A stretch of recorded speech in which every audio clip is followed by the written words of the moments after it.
CSBIS అకాడమీలో IAS IPS coaching అనేది ఈ జూన్ 7వ తారీఖు నుంచి మొదలవుతోంది. ఎవరైనా సరే అడ్మిషన్ కోసం ఈ ఫోన్ నెంబర్ని కాంటాక్ట్ చేయొచ్చు. భారత ప్రెసిడెంట్ సుప్రీంకోర్టుకి 5 కొత్త జడ్జెస్ని అపాయింట్ చేశారు. మనందరూ తెలుసు, భారత రాజ్యాంగంలో ఆర్టికల్ 124 ప్రకారం జడ్జెస్ని అపాయింట్ చేస్తారనమాట.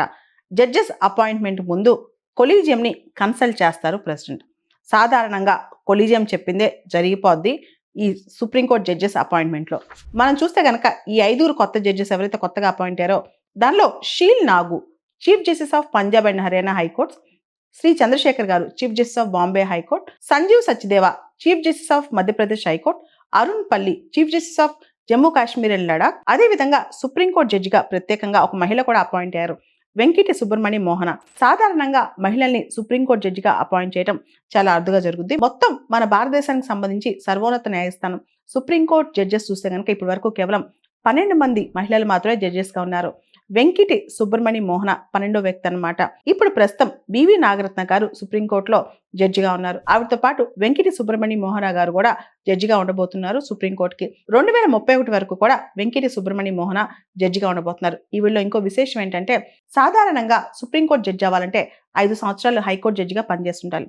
అయితే మన ఆర్టికల్ 124లో 5 సంవత్సరాలు హైకోర్టు జడ్జిగా పనిచేసి ఉండొచ్చు, లేదా 10 సంవత్సరాలు అడ్వకేట్గా పనిచేసి ఉండొచ్చు, లేదా ప్రెసిడెంట్ ఒపీనియన్లో డిస్టింగ్విష్డ్ జ్యూరిస్ట్ అయి ఉండొచ్చు, అంటే న్యాయశాస్త్ర కోవిదురు అయి ఉండొచ్చు అని చెప్పి. సో వెంకటి సుబ్రమణి మోహన ఆవిడ హైకోర్టు జడ్జి కానప్పటికీ కూడా ఆవిడ సుప్రీంకోర్టు జడ్జిగా ఎలివేట్ చేశారనమాట.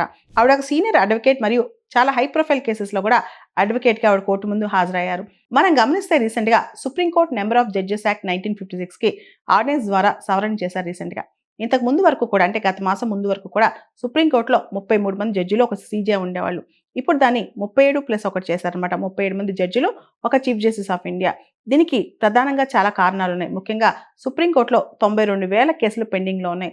అంతేకాదు ఫాస్ట్గా డిస్పోజ్ చేయటం, ఎఫిషియెంట్గా డిస్పోజ్ చేయడం, ఇవన్నీ ఇంపార్టెంట్ కాబట్టి సుప్రీంకోర్టు యొక్క స్ట్రెంగ్త్ని పెంచారు. సుప్రీంకోర్టు జడ్జిగా ఎలివేట్ అయిన వెంకట సుబ్రమణ్య మోహన గారి గురించి ప్రస్తావించాలంటే, permanent commissioning of women in Indian ఆర్మీలో ఉమెన్ పర్మనెంట్ కమిషనింగ్ గురించి సపోర్ట్ చేస్తూ ఇవి కేసును వాదించారు. ఇలాంటి చాలా కేసుల్లో ఆవిడ చాలా దృఢంగా నించున్నారనమాట. సిఎస్బిఐఎస్ అకాడమీలో ఐఏఎస్ ఐపీఎస్ కోచింగ్ అనేది ఈ జూన్ 7వ తారీఖు నుంచి మొదలవుతోంది. ఎవరైనా సరే అడ్మిషన్ కోసం ఈ ఫోన్ నెంబర్ని కాంటాక్ట్ చేయొచ్చు.